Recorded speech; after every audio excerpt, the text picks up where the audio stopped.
Hello, fellow purveyors of critical thinking skills through subject-related content. Welcome back to my channel, in which practical and purposeful methods of teaching are discussed, often and specifically with respect to technology use. This is my sixth installment in a series regarding use of the Unity game design engine for project-based learning, and the eighth installment in my project-based learning playlist. In my previous videos on the Unity game design engine specifically, I discussed how video game creation can be used to contextualize various language arts skills, such as narrative writing. After all, video games are extremely narrative-oriented and story-driven in this modern era of gaming, so naturally, designing a video game would be one way in which students can apply certain language arts skills in a professional context that would eventually allow them to monetize those skills. However, video game design can be used to contextualize any type of language arts prompt pertaining to any of the other types of writing skills outlined by the Common Core, of which most individual state standards are derivative, not just narrative writing. Allow me to demonstrate with this argument writing prompt, where students had to pick out issues that were explored in any of the novels that they read and argue whether or not those issues were still present in today's society in widespread and systemic ways.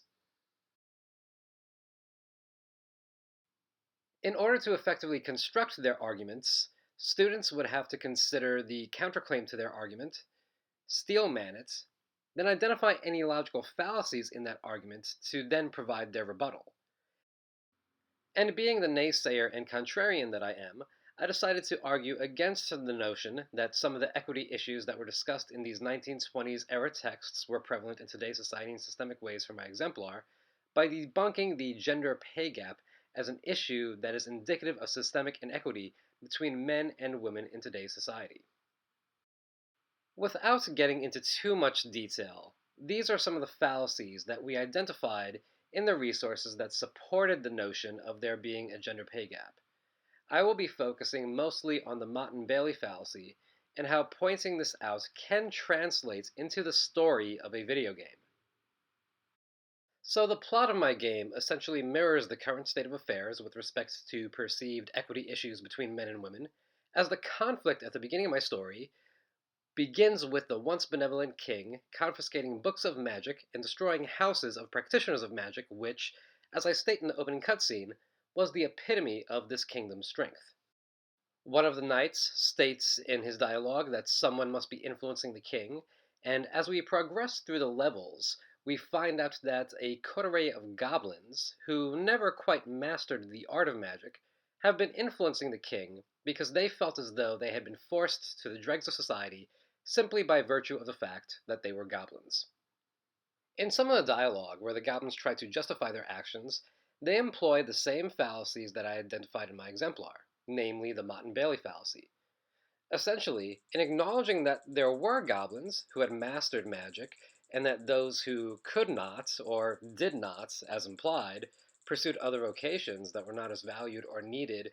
by virtue of their own choice, and then using it as that justification for their claim that those goblins were pushed to the dregs of society simply because they were goblins, a Motte-Bailey fallacy is used.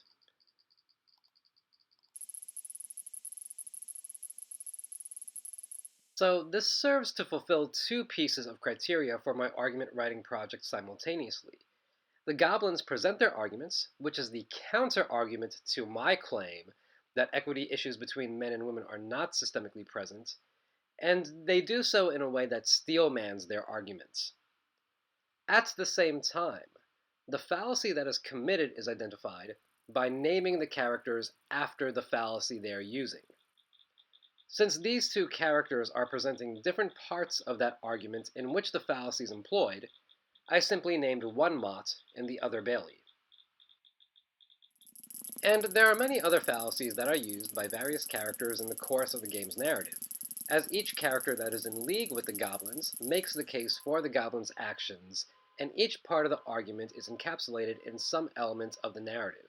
effectively allowing for a creative way through which the spirit of the assignment is captured, as well as the practice of the critical thinking skills associated with constructing arguments. Essentially, the narratives in video games are rich with philosophical dilemmas that make them a platform for discourse, rather than just entertainment. The storylines are among the more appealing aspects of video games, and as such, the activity of video game creation offers a means by which students can engage in various types of discourse that make clear how engaging in the discourse can somehow be beneficial to them with respect to career prospects, which, after all, is rather the point of education. Until next time, and as always, if you appreciate the ideas I'm sharing, and if you are so inclined, please like, comment, and subscribe.